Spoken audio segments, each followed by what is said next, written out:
one that needs no introduction, Thank the Toya Bush Harris.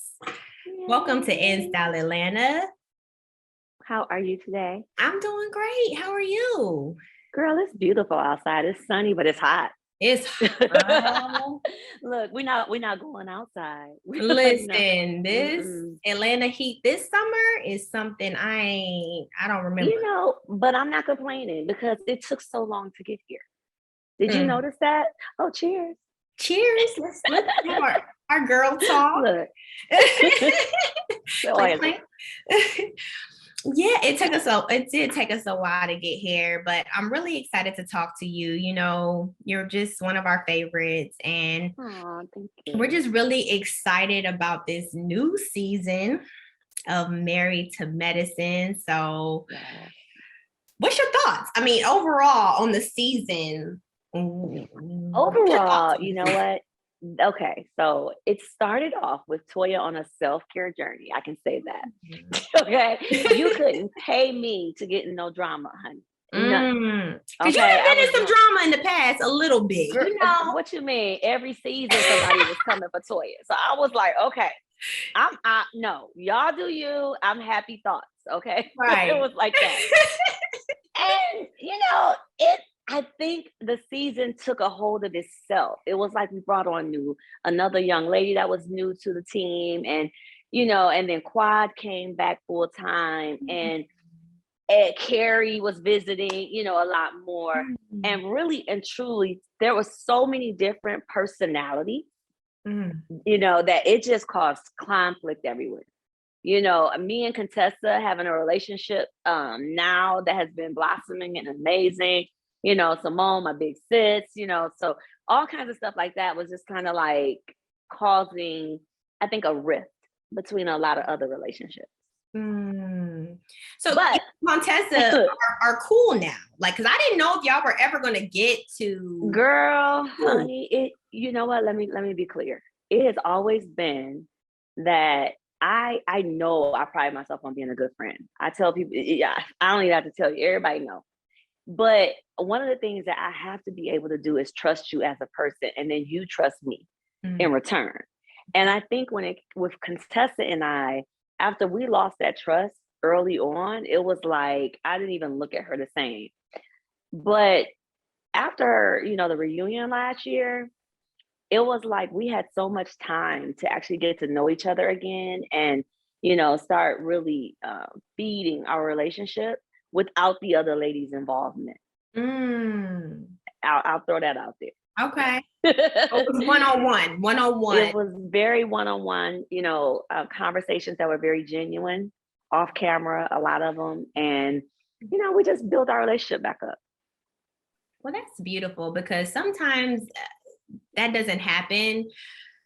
It's hard to watch. Yeah, it was hard to watch, the reunion last season. And if you're not particularly close with someone, it's very easy for you not to be empathetic or want to even be there for them during their storm or their season. And it felt like you really stepped up.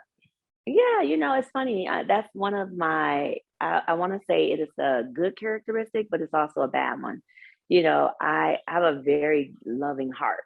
I'm very forgiving. And even, there's not a person on this show that won't tell you, I forgive and I forget a lot. Now, the forget part is the problem. It's so serious. Like, I will have forgotten that you did me terrible, 2-3 years ago, and I'm living in the moment. So I'm having a good time with you currently, and I think that's, like I said, it's a great attribute, it's a great characteristic, but, you almost end up setting yourself up for being hurt again. Yeah. And so now I have to remind myself not of the bad things that people have done, but that this is a gift from God to be able to forgive and forget. Yeah, it is. It definitely is a gift. But like you said, I think all things in balance and being careful.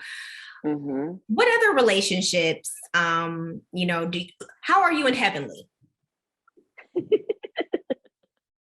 She's funny. Heavenly's she's I like to use the word frenemy, because, I think that I never watched Heavenly's YouTube. but I think that I was forced to.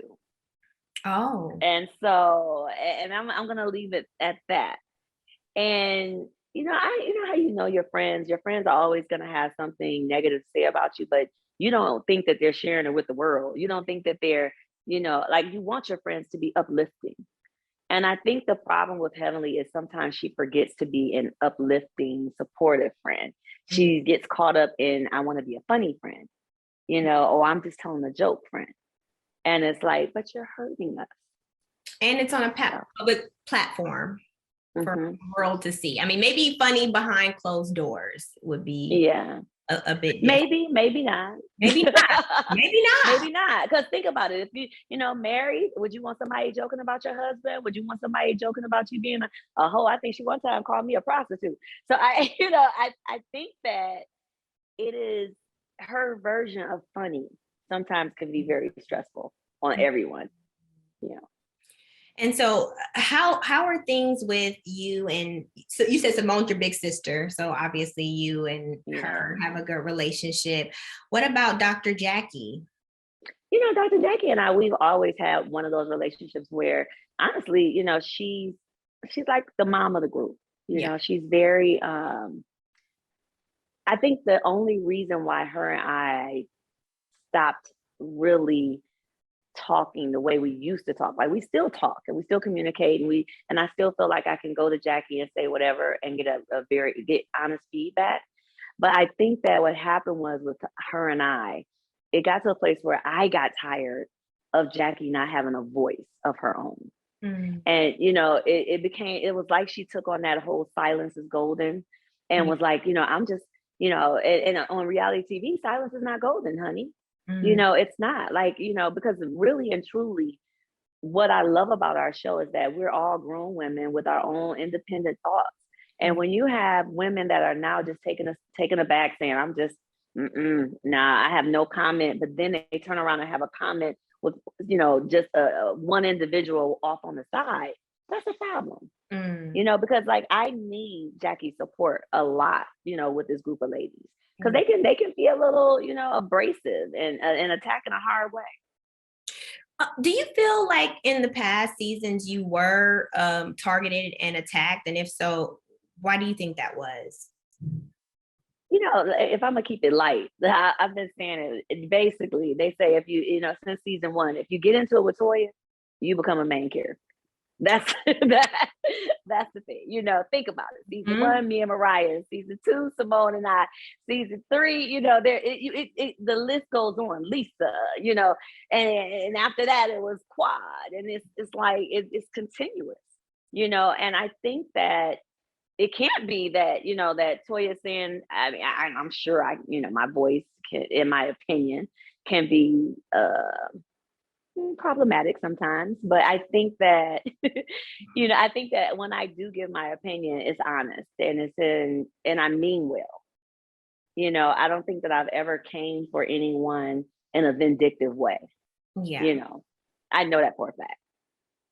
So girl, we done got off on a whole tangent. So you started off this season with your self-care journey, and then what did it transition into? I really and truly, I want you to watch the season because it was so much.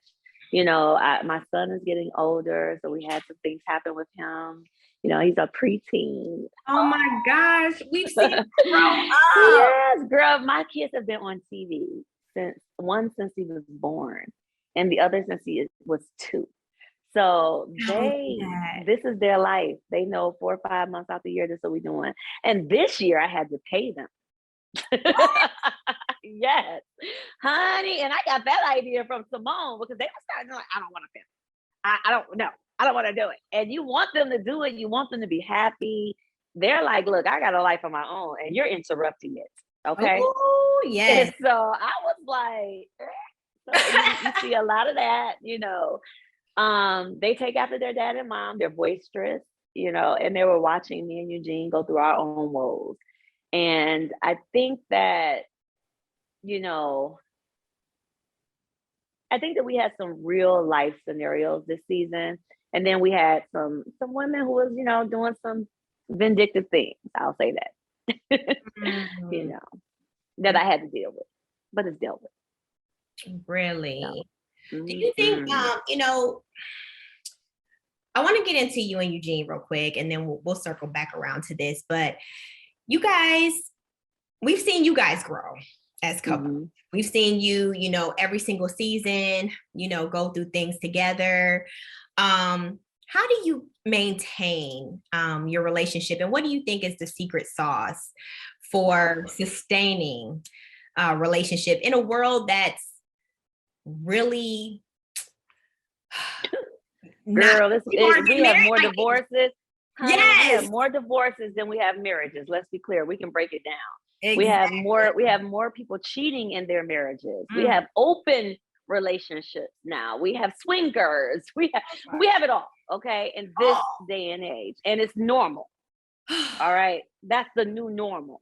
And so I will say this: even from the beginning, Eugene, and I'm putting on Eugene, he said, I'm in this for the long haul. I don't want to ever be divorced. And so he stuck with that, even when Toya goes through her rough days and rough patches. And I'm like, this is too much. We're not even friends today. We're not friends this week. So I don't want to live like this, and I watched both of my, my mother get divorced and my father get divorced twice, so that was my normal. Whereas he watched his mother and father stay together through thick, thin, troubled times for over 30 years. So I think that for him, his normal is, it's not going to always be great, but you're my partner and we're supposed to work through it. Yeah. And for me, I'm embracing that normal.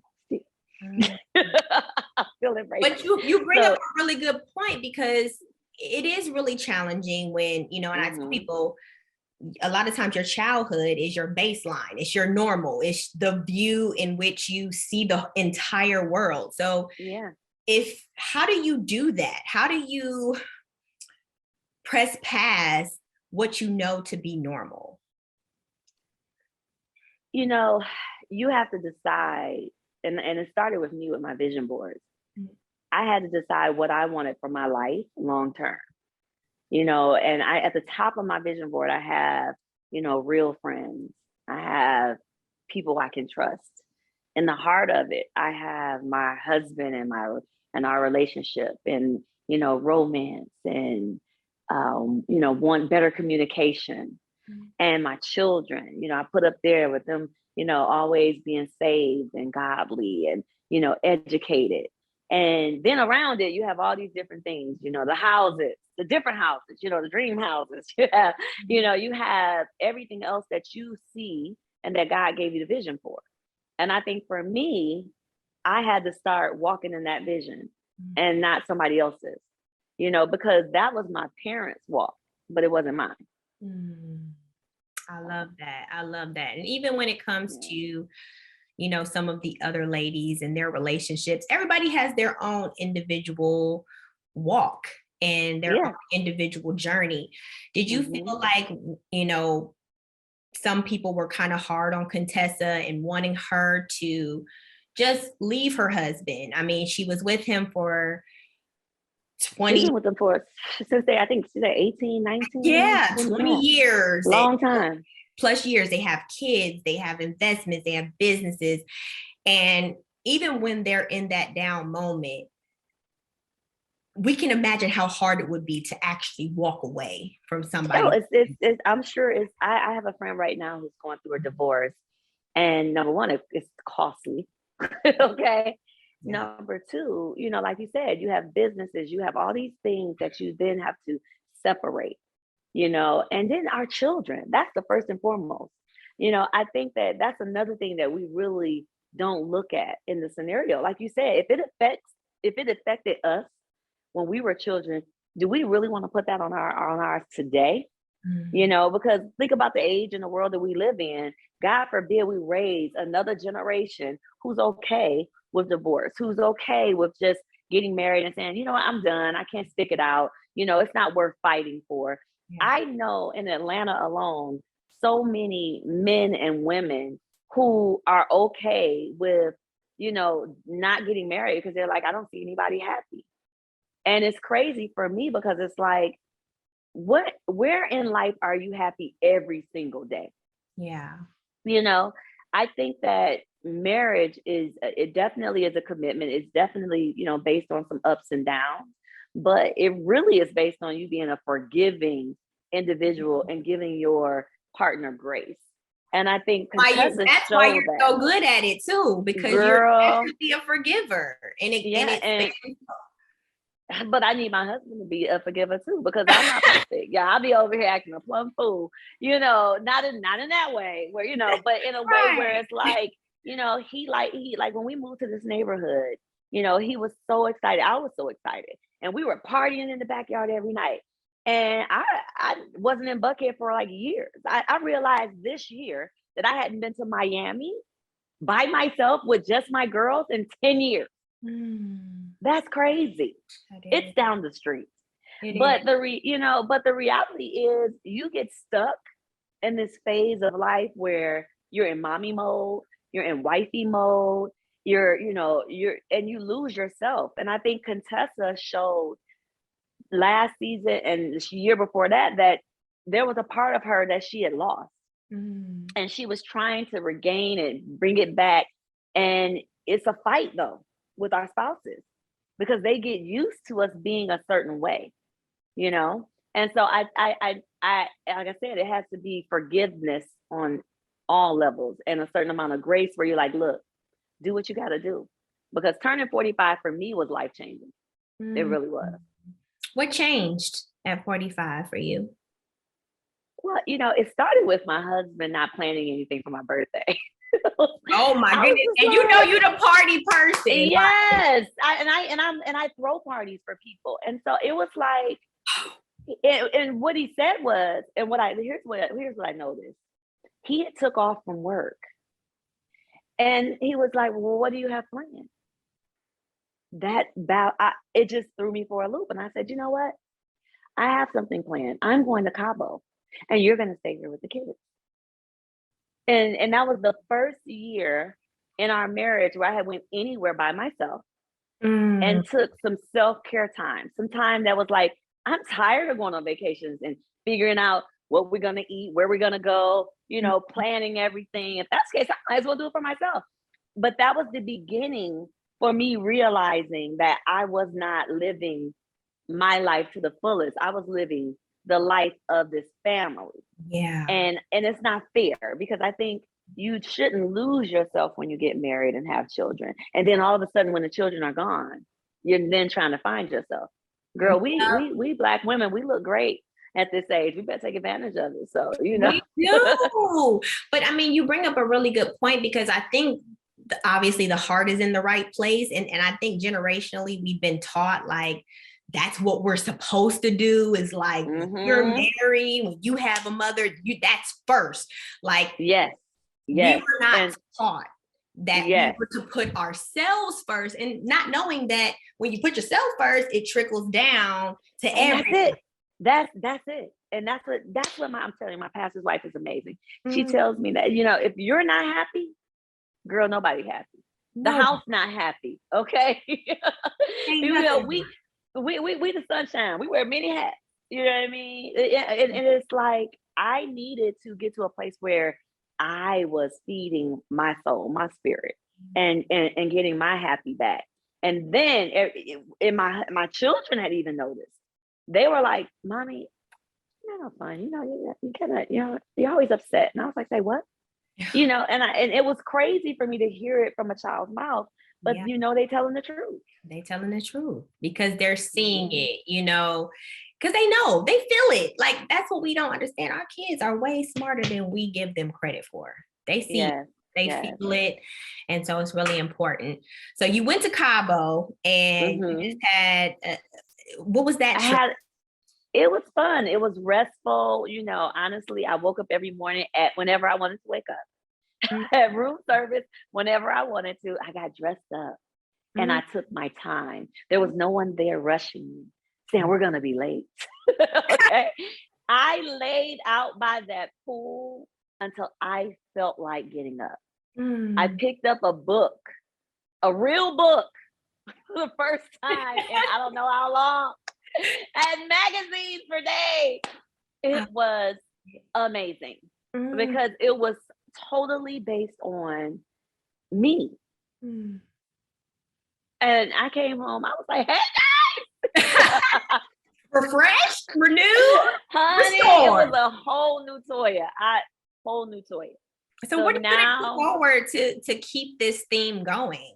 Oh gosh. And so that I was just telling someone else, I said, look, now Eugene and I have decided that after every season, there's a detox moment where I have to take some time to just get to show out my system, focus on me again, my happy. And I literally research places now that have tennis, that have,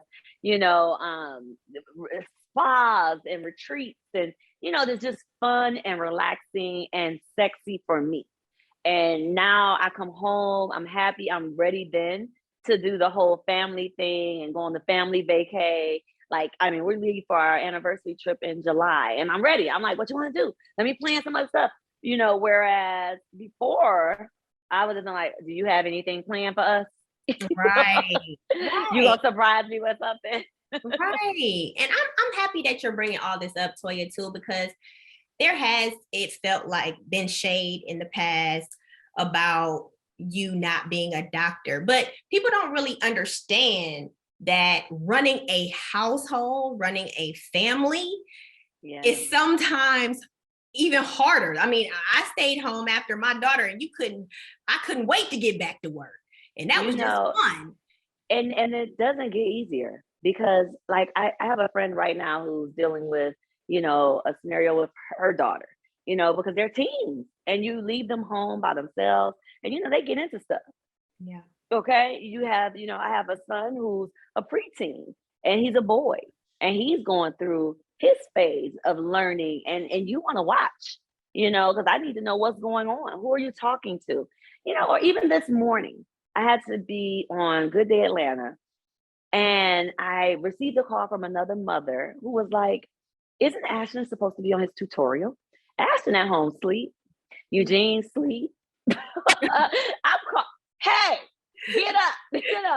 Because think about it. If he's sleeping because he has to go to work, and so now he's going to work. Who's going to cook these meals?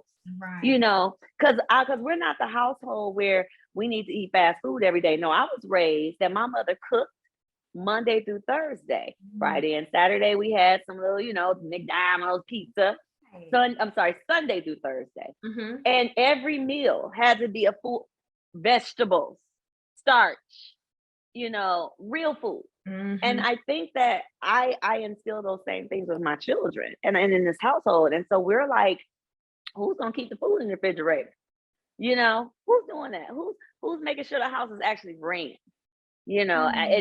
Somebody asked me in the interview earlier, you drive past your house all the time. Do you think they keep it up as good as you did? No, because she's not there all the time. I, on the other hand, was there all the time. So when Toya was outside planting flowers, when Toya was making sure the house was pressure washed, the lawn people on a regular basis doing what they're supposed to do, girl, bye. Come on now. And that's just on the exterior. And are you talking about, and that's another question I had. Are you talking about the last house or which house? Which house we want to talk about? We done had about 5 on the I'm trying to figure out which one we talking about. I want to make this abundantly clear, okay?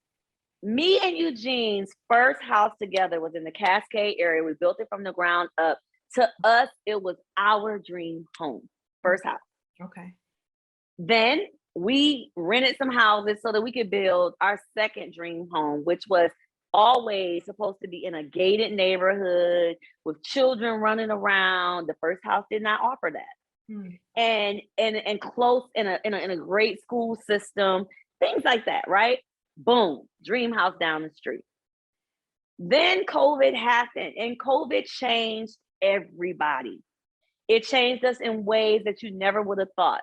From Eugene going through his scenarios and from me getting to a place where I was focused on how to make this family better. And when I saw houses around me, girl, selling like hotcakes, honey, and I started thinking about my own reality show in real estate. Let me just say that. What?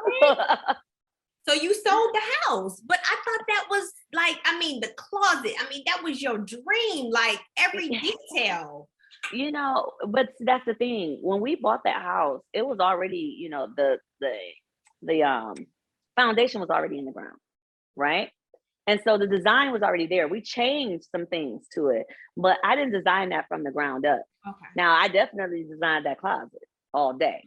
But this particular house that we're building, I've designed from everything from pretty much drawing it out, you know, and how big I need the rooms, how, you know, the closets, every single thing, the kitchens, you know, whatever we needed. I made sure it was in this home going forward. Now, is that our last dream house? I don't know. You know, I told them, I said, they started making me Barbie. And if I'm going to be Barbie, Barbie has a ton of dream homes. I love it. I'm here. Okay. Listen. All right. I'm waiting on my dream home in Maldives or something like that too. The Bahamas. Let me get a dream home in the Bahamas. Let me get a little beach house. You know. Let's go. It's all good. Go. Well, I have two more questions. And I know we have to wrap up.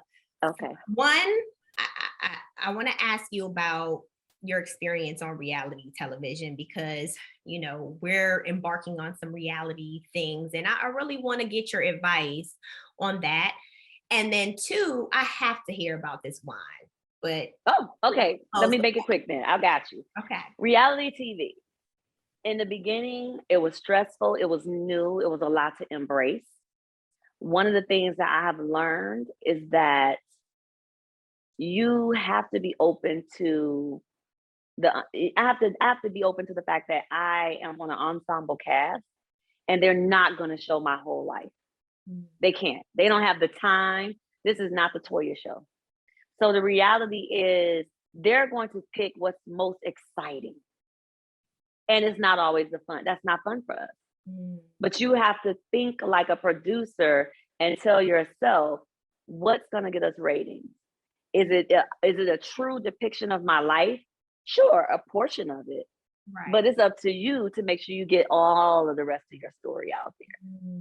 And so as it relates to the wine, this is something that happened toward the end of the season, and prayerfully season 10, we can really bring it out, you know, how this has become a part of my life. But, you know, soon, and you're invited too. I'm having a launch party for my new wine club, honey. I will be curating wines gosh, I cannot wait. And girl, making selections, and you'll be able to sign up, and you'll be getting all kinds of cute little things in the mail with, you know, wine boxes by Toya. It's gonna be yes, and me, yeah, girl, and it's so fun because you'll be able to just go on yourwineclub.com and you know, it's gonna be good. I can't even, I'm telling you, and it has really great wines. They're not no names, honey. Kendall Jackson, La Crema, all, you know, all the really top labels, #1 manufacturers. I mean, it's really, really amazing. And you know, and I get to have some good time over some wine, okay? That's what girl. We do. Wine is about winding down. This is what we do. We watch the show with wine. We sit by the pool. We have interviews with wine, you know. So. Wine is so there. But thank you so much, Toya. We are so excited. And thank you again for speaking with In Style Atlanta. Thank you. Always, you know, and we're gonna catch come back. With you. Come back. Yes, come back in the middle of the season. But I'm gonna let you know when the wine launch is, okay? Because absolutely. Please let me know. I'm gonna shoot your people my information. Okay, we'll do. See you later. See ya. Bye.